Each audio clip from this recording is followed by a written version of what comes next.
sifat determinan. Aku pakai beberapa punya orang lain aja untuk jelasin, yang penting kalian bisa ngerti tentang penjelasan ini.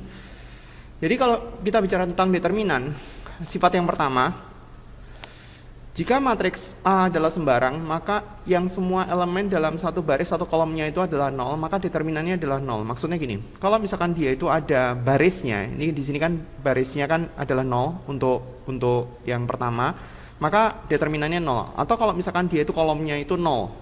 Di sini kolom B-nya kan di sebelah kolom pertama kan nilainya 0, maka determinannya 0. Apakah 3 kali 3? Coba kita lihat yang C. Baris kedua nilainya 0. Terus kemudian yang D, kolom ketiga nilainya adalah 0. Jadi determinannya dia adalah 0. Jadi kalau angka 0 itu muncul di semua di baris tertentu atau di kolom tertentu, maka nilai determinannya 0. Kemudian sifat yang kedua, jika matriks A adalah matriks segitiga atas, berarti maksudnya ada angka-angkanya itu cuma di posisi atas doang. Jadi kayak seperti 3, min 1 sama 2 di sini, atau segitiga bawah, atau matriksnya itu bentuknya diagonal, berarti kita tinggal kaliin aja yang elemen-elemen yang terletak di diagonal. Jadi di sini 3 kali 2, terus kemudian di sini juga 3 kali 2 nilainya adalah 6, ini juga 3 kali 2. Kemudian sifat yang ketiga, jika matriks yang baru itu adalah hasil kali daripada matriks yang lama dengan konstanta K, maka determinannya adalah determinan yang baru itu adalah K dikali sama determinan yang lama. Jadi kalau misalkan kita punya determinan yang lama, matriks A yang lama nilainya 11. Kemudian kita punya matriks baru yang ada satu kolom tertentu atau baris tertentu dikaliin suatu angka. Dalam hal ini dikaliin sama 3 untuk baris tertentu. Coba kita lihat baris pertama ya. Yang lama 3 sama min 1, yang kedua 9 sama min 3, berarti kan dikali 3 kan? Jadi kesimpulannya cara nyari determinan yang baru adalah 3 dikali sama determinan yang lama, 3 dikali sama 11, hasilnya adalah 33.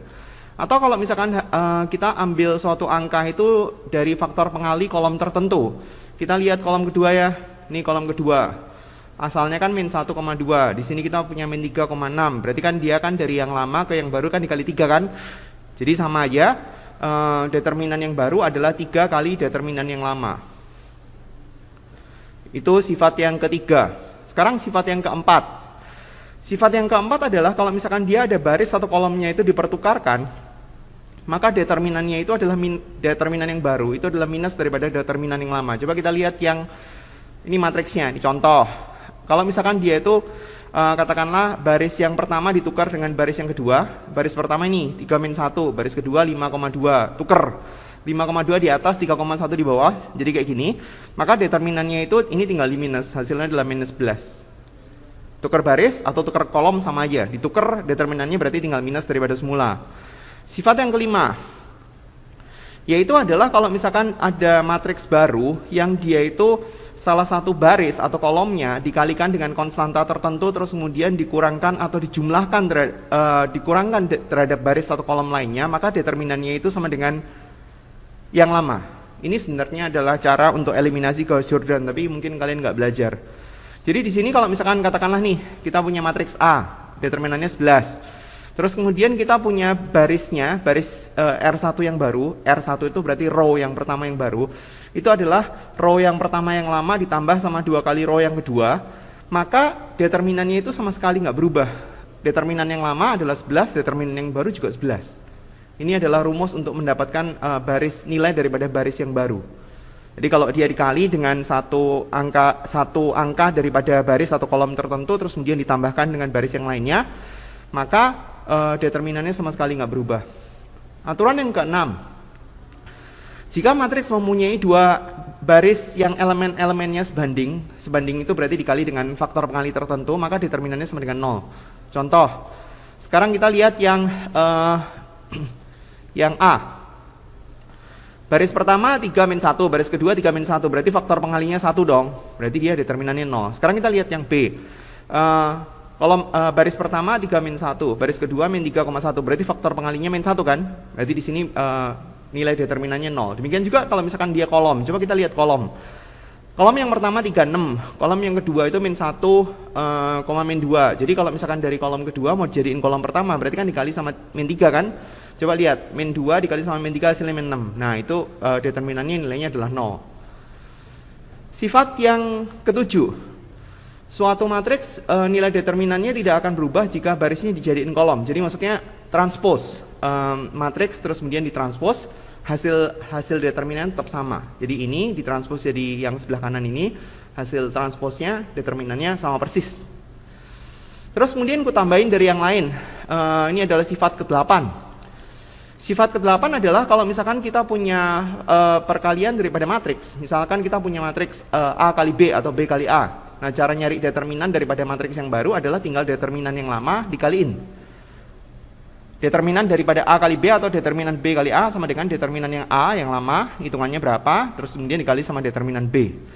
Terus kemudian sifat, itu tadi ke-8 berarti, ke-9. Ini aku ambil gabungan dari beberapa orang yang bikin sifat-sifat determinan yang nggak perlu nggak usah. Ini kan udah, ini udah, yang belum ada di sini. Jika matriksnya itu dibalik, maksudnya inverse, nilai determinannya itu adalah seper daripada determinan yang lama. Determinan A inverse adalah 1 per determinan daripada A. Itu sifat ke-9. Ini udah. Terus kemudian nih, sifat ke-10. Sifat ke-10 adalah kalau misalkan kita punya satu matriks baru yang merupakan penjumlahan daripada matriks yang lainnya, tapi dia hanya berbeda dalam satu baris. Ini syaratnya. Hanya berbeda dalam satu baris tunggal. Misalkan aku ambil contoh ini nih, A, B, C.